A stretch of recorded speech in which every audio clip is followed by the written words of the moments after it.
Çox bəlalar var ki, insanı Allahdan uzaq salır.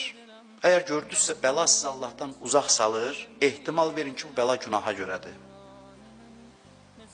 Bu cəzadır. Sən Allahdan uzaq düşmüsən, bir addım atmışsan ki, Allah da bəlayla səni özündən daha da uzaqlaşdırır. Bu əməlimin nəticəsidir. Biz bəlaların, sıxıntıların sayını azalda bilərik. Yolları var. Neçə yol var, ona işarə edeyim, bitirim. Bəlaları həyatda azaltmağın yolları nədir? Birincisi budur ki, bəzən biz şişirdirik özümüz. Panikaya düşürük. Həddən artıq şişirdirik hər şeyi. O qədər də deyil, yanaşmamızdan böyüdürük. Elə bir dünyanın axırıdır. Belə adamlar, ailələr var. Xırda bir məsələ bəlaya çevrilir. Heç nə yoxdur ortada. Təmkinlə heç nə yoxdur. Adı bəladır. Yəni, bəla kimi qəbul elədin.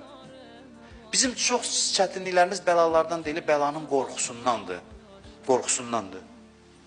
Ehtimallar verir, hər şey qaydasındadır. Birdən belə olar, birdən uşağım ölər, birdən filan olar, birdən yersiz qorxu gətirir ürəyinə. Birdən mənim pulum əlimdən çıxar, 5 dənə dostun içində belə olaram. Birdən qorxularla başlayır öz həyatını çətinləşdirməyə.